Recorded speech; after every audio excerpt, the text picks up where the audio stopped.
All right, so I've set up the case vertically upside down so that we can just lower the extension housing in place.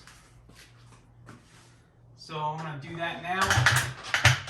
I'm going to grab a step stool just in case I need it. Sometimes I do, sometimes I don't. All right, so try to get your parking rod so that it's more or less lined up in place, and then carefully lower the extension housing assembly onto the intermediate shaft.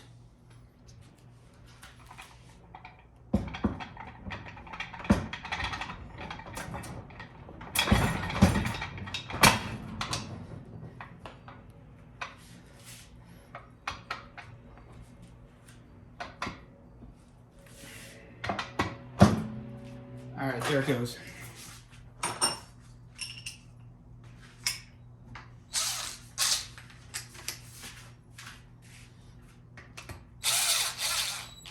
And then just carefully run them down before you torque them.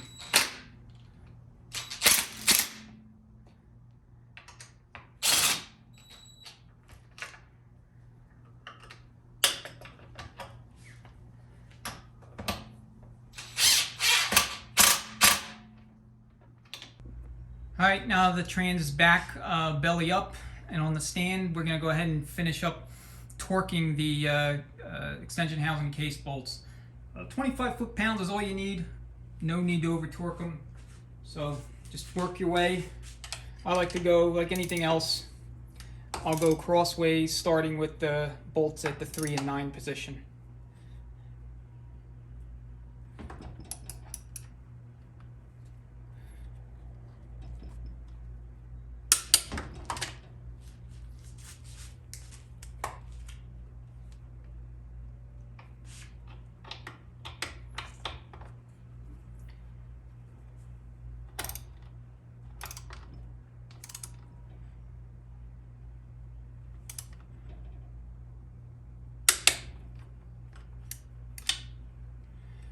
And I'll go diagonal, top to bottom or bottom to top.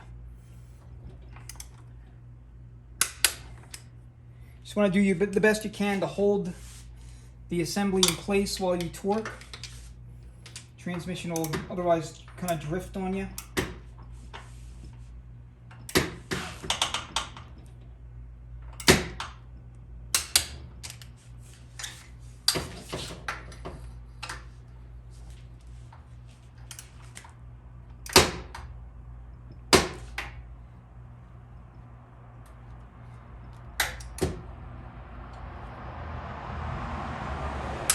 And you can always get them if you need to, once the trans is back on its, belly and upright, if you have better access. So, all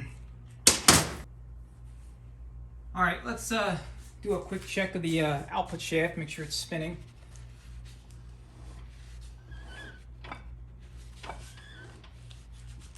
So we're turning it clockwise in the direction of engine rotation as you're, clockwise relative to the front elevation, and it's turning nice and freely. I don't feel any bind up, any galling, anything unusual there that would concern me. That would lead me to believe I need to take the the housing back off and root around and trying to fix a problem. So that's good news. All right, let's come over to the front of the transmission. Front of the transmission, where I have the dial indicator set up for end play check. All right, let's get a little bit better view.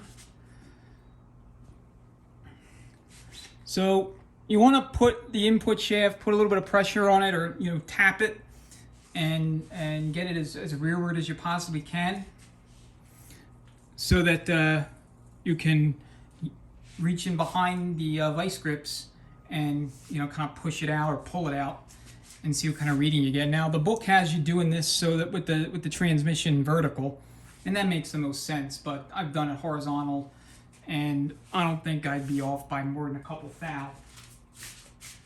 So I'm not too worried about it, but as long as your dial indicator's set up and it's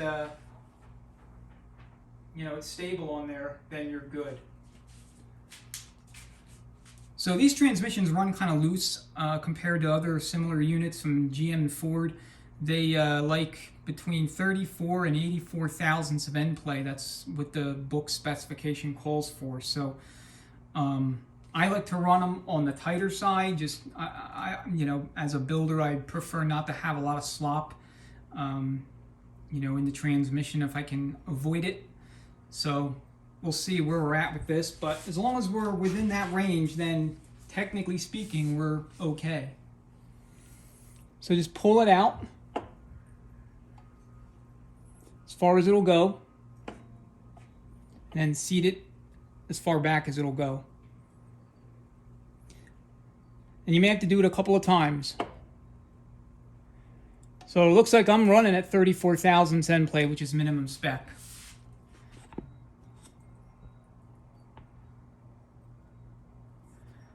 See if I could zoom in a little bit better. Yeah, 34 and a third, if you will. So I'm happy with that. Like anything else, end play is gonna loosen up a little bit once the trans gets back to working again. So may end up with something on the order of 40 thousandths to start its new service life. Again, from where I sit, that's perfect. I like to be on the tighter side. So let's go ahead and put the pan back on. We'll flip the trans back over, put the external peripherals back in place, and then this job will be done. All right, so we're ready to finish up the trans. Remember earlier I was telling you I don't like to soak my frictions and kind of the reasons why. So I like to turn the front of the input shaft. And as you can see, it is really easy to turn. Everything feels good inside in terms of like the way it's spinning, how it feels. There's no signs or indications of anything binding, anything out of place. So that tells me that everything's good to go. I mean, granted, I did this check numerous times, you know, throughout the assembly process once the pump was in place. So it's more or less just a habit, but and I like the, I'll be honest, I like spinning them and you know, feeling that nice, smooth, free spinning shaft when I know the trans is put back together correctly. But anyway, let's go ahead and put all the rest of the stuff on, and then we'll kind of wrap everything up, and that'll be that. So first thing I'm going to do is install, this is your transmission throttle valve. So I'm going to install this first. So just kind of line up the little keyway here, the flat spot with the keyway on the selector shaft.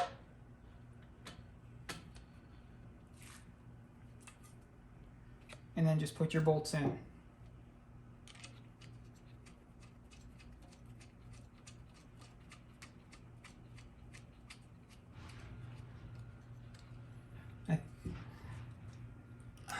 I gotta look up the torque spec for this. I'm not 100% sure. I think they're like something like 15 foot-pounds. Let's take a quick peek.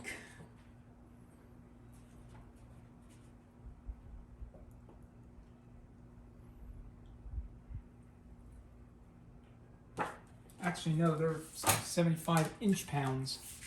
So they don't take much torque at all.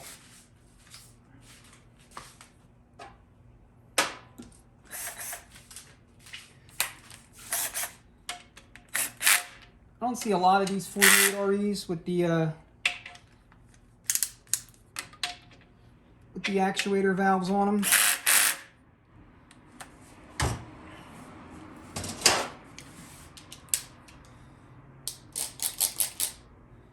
So don't have that particular torque spec memorized.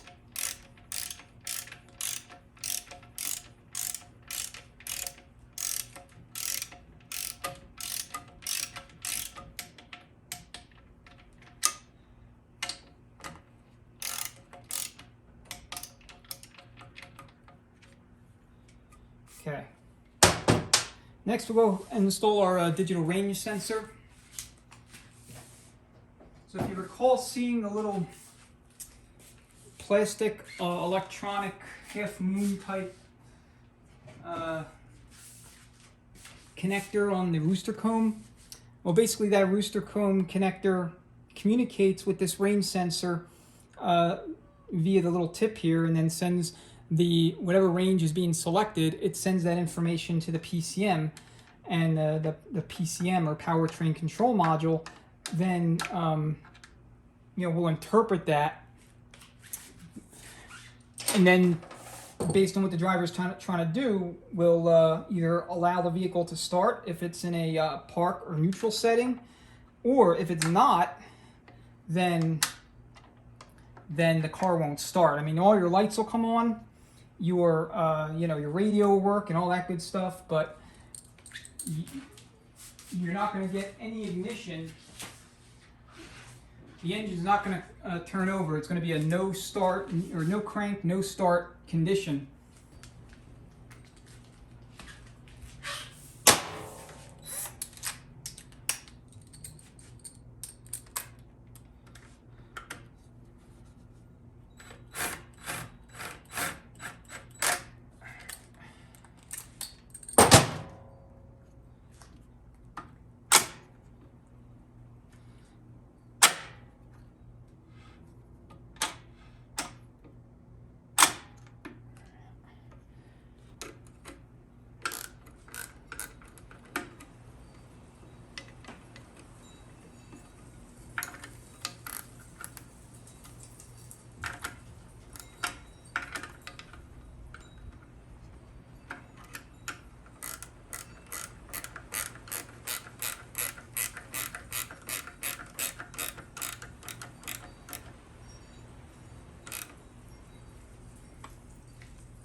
All right, so I'll put that sending unit in a little bit later, but kind of summarize the build. For the most part, it went pretty smooth.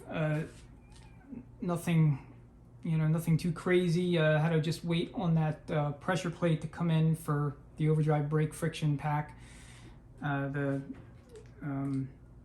stepped pressure plate that the 48 RE diesels take.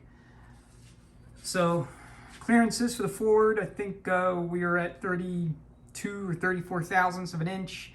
I think the spec's like 24 to 36.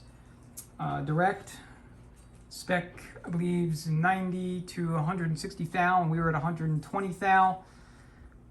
Band took adjustment per specification, the intermediate band that is, same with the low reverse band. And the overdrive brake friction pack, I think we determined that the clearances were right at 95 to 100 thousandths of an inch,